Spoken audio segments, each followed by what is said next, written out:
Imagine a man drowning in the ocean, yet trying to save another. His arms flail, his breath shortens, and in the end, both sink. Why?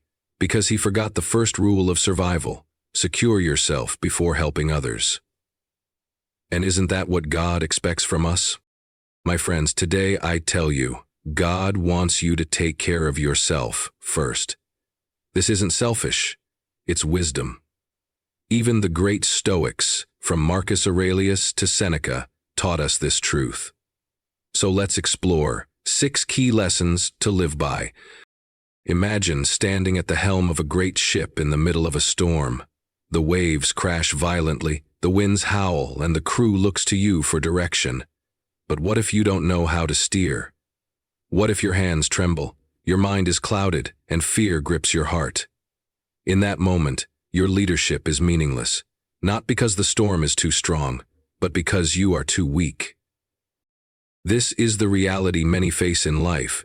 We seek to guide, inspire, and help others, but we have not yet mastered ourselves. The world is full of people who wish to lead, yet lack the discipline to govern their own emotions, thoughts, and actions. Marcus Aurelius, a Stoic emperor, understood this well. He ruled over Rome, yet his greatest conquest was not land or power. It was mastery over his own mind. He wrote, "You have power over your mind, not outside events. Realize this, and you will find strength." True leadership is not about control over others. It is about control over oneself. Before you instruct, you must first learn. Before you guide, you must first walk the path. A teacher who lacks wisdom cannot educate.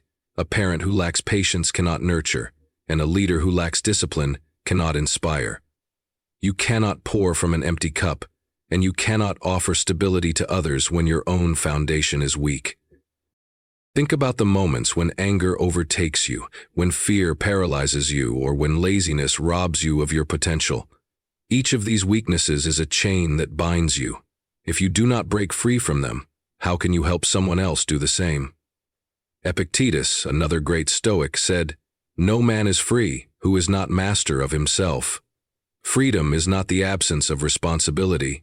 It is the presence of self-repression. If you are ruled by impulses, you are not free. If emotions dictate your actions, you are not in charge. If distractions pull you away from your goals, you are not leading your own life. Many people believe that sacrifice is the highest virtue, that to serve others you must neglect yourself. But even Christ, who dedicated his life to others, withdrew to the mountains to pray. He strengthened himself first so that he could strengthen others.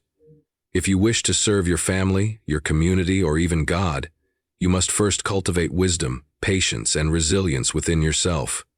A doctor must heal himself before he can heal the sick. A soldier must train before he can defend his people.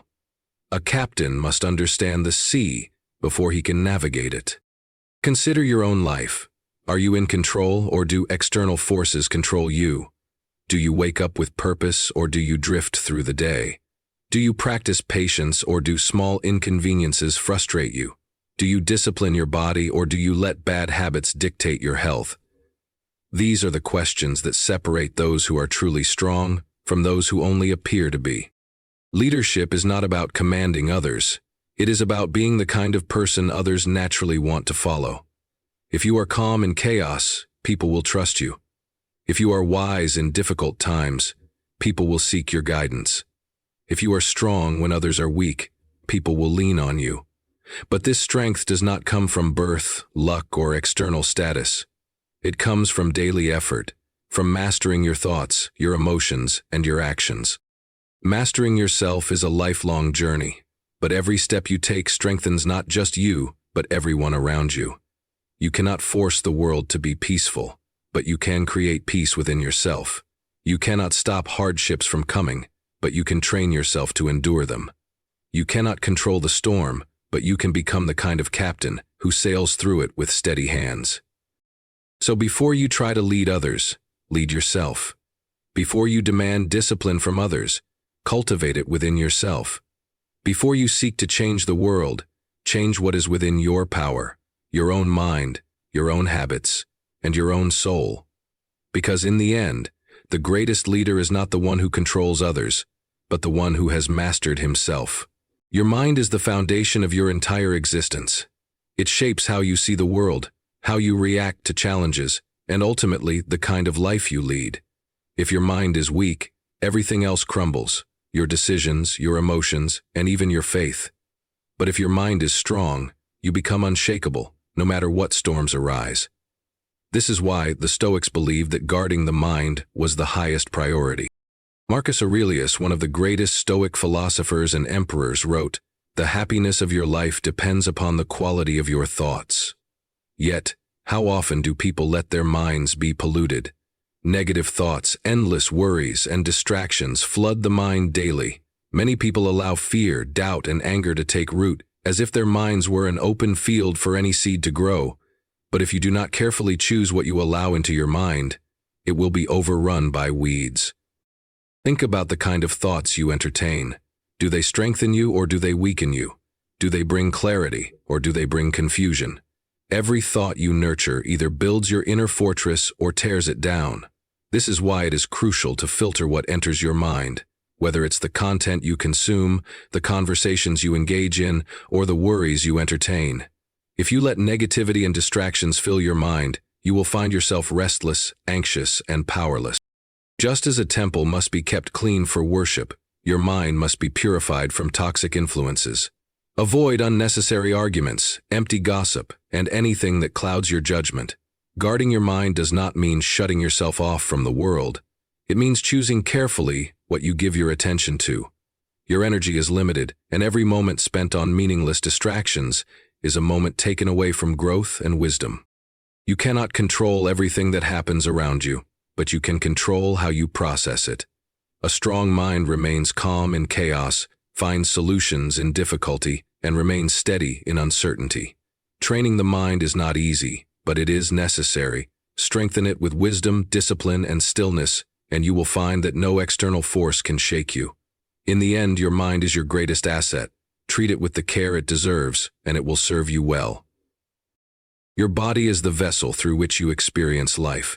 It is the tool that allows you to act, to serve, and to fulfill your purpose. Yet, many people treat their bodies with neglect, as if they were disposable. They overindulge, abuse their health, and ignore the signals their body gives them, until it's too late. But if your body fails, what good is a strong mind? What use is wisdom if you lack the strength to carry it out? The Stoics understood that the body and mind are deeply connected. Seneca, one of the greatest Stoic thinkers, wrote, "A sound mind in a sound body." If you wish to have clarity, discipline, and resilience, you must care for your physical self just as much as your mental state. Your body is not a burden, it is a sacred gift. To neglect it is not humility, it is recklessness. Consider how you treat your health. Do you nourish your body with good food, or do you fill it with what only brings short-term pleasure? Do you move and strengthen your body, or do you allow it to weaken through neglect? Every action you take either honors or dishonors the gift you've been given. Strength is not just about appearance, it is about function. A strong body allows you to endure hardships, to act when needed, and to live fully. Many people believe that taking care of the body is vanity, but this is a misunderstanding. There is a difference between worshiping your body and respecting it. Vanity is obsession with appearance. Honor is ensuring your body is capable, healthy, and ready to serve its purpose. Even spiritual leaders understood this. Christ walked miles to spread his message, warriors trained to defend their people, and great thinkers valued physical activity to keep the mind sharp. When you neglect your body, you limit your potential. Weakness, sickness, and fatigue become obstacles in your path. But when you treat your body with care, you gain energy, endurance, and the ability to carry out your duties with strength. A well-maintained body is a reflection of discipline, just as a well-trained mind is. Your body is the only one you will ever have. Treat it as a sacred responsibility, not an afterthought.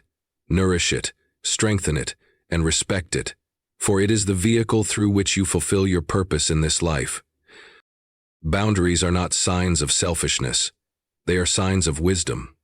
Many believe that to be good, one must always be available, always say yes, and always put others first, no matter the cost, but this is not true. Even Christ, who dedicated his life to serving others, understood the importance of setting boundaries. He withdrew to pray alone, stepped away from crowds when necessary, and did not allow others to dictate his mission. If he, the ultimate example of love and sacrifice, saw the need for boundaries, why should we think we can live without them? Boundaries protect what is sacred: your time, your energy, and your peace. Without them, you become drained, resentful, and ineffective. Imagine a river without banks. Its waters would spill everywhere, becoming weak and stagnant, instead of flowing with power. In the same way, a life without boundaries lacks direction and strength. If you give too much of yourself without renewal, you will burn out. And if you allow everyone to demand your time and attention without limits, you will lose control over your own life. Many people fear setting boundaries because they do not want to disappoint others. They believe that saying no is unkind. But in reality, a well-placed no is sometimes the greatest act of wisdom. Marcus Aurelius, the Stoic emperor, advised, "Do not waste what remains of your life in speculation about others, unless it directly concerns some greater good." In other words, do not let others dictate how you spend your time and energy. Christ himself modeled this principle. He healed, taught, and led, but he also rested, prayed in solitude, and refused to let others control his mission. He did not heal every person who asked, nor did he stay in one place simply because people wanted him to. His purpose was greater than pleasing everyone. He understood that saying yes to everything would mean saying no to his true calling. Setting boundaries is not about rejecting others. It is about protecting your ability to serve effectively. When you establish limits, you ensure that your energy is spent where it truly matters. You are not infinite. Your strength, time, and focus are valuable resources. Guard them as Christ did, so that when you do give, you give fully, with wisdom and purpose. Life is full of uncertainties, and much of what happens is beyond our control. The weather, other people's actions, unexpected hardships. These are forces we cannot dictate. Yet, many people waste their energy worrying, complaining, or trying to change things that are simply not theirs to command. This is a path to frustration and misery. Instead, wisdom lies in understanding the difference between what you can influence and what you must accept. The Stoics emphasized this truth constantly. Epictetus, a former slave who became one of the greatest Stoic philosophers, taught, "Some things are up to us, and some things are not." This simple distinction is life-changing. If you focus on what is outside your control, you become a prisoner to fate, reacting to every twist and turn with frustration. But if you focus on what is within your power, your thoughts, your actions, your attitude, then you become free. Imagine standing in the middle of a storm. You cannot stop the rain, the wind, or the lightning, but you can seek shelter, dress appropriately, or prepare for the cold. The storm is beyond your control, but your response is not. This applies to every challenge in life. You may not control how others treat you, but you control how you respond. You may not control the obstacles in your path, but you control whether you let them stop you or push you to grow. Marcus Aurelius, the Stoic emperor of Rome, understood this deeply. He ruled during times of war, plague, and betrayal, yet he wrote in his personal reflections, "You have power over your mind, not outside events. Realize this, and you will find strength. Strength does not come from controlling everything. It comes from controlling yourself." But acceptance does not mean passivity. The Stoics did not believe in simply enduring life without action. They believed in changing what could be changed with courage and wisdom. If something in your life can be improved, take responsibility and act. If something cannot be changed, let it go. Worrying about the uncontrollable only robs you of peace. Freedom and peace come when you master this principle. Accept what is beyond you and pour your energy into what you can change. Your habits, your character, your efforts. In doing so, you gain true power. The power to shape your own life, regardless of what the world throws your way. Strength is not just for personal gain. It is a responsibility. The stronger you are, mentally, physically, and emotionally, the better you can serve those around you. Too often, people believe that self-sacrifice means neglecting themselves. They give endlessly, work tirelessly, and ignore their own well-being, thinking that this is the only way to help others. But the truth is, you cannot pour from an empty cup. If you are weak, exhausted, and broken, what do you truly have to offer? The Stoics understood that personal strength is not about selfishness, it is about duty. Marcus Aurelius, who ruled the Roman Empire in one of its most turbulent times, constantly reminded himself that he had to be strong, not for his own sake, but for the sake of his people. He wrote, "Waste no more time arguing what a good man should be. Be one." Strength is not about talking or pretending. It is about building yourself into someone who can endure hardship, think clearly in crises, and be a source of stability for others. Think about the people you admire most. Are they weak, lost, and easily shaken? Or are they disciplined, wise, and dependable? A strong person provides guidance in times of uncertainty. A strong person remains calm when others panic. A strong person lifts others up instead of being a burden.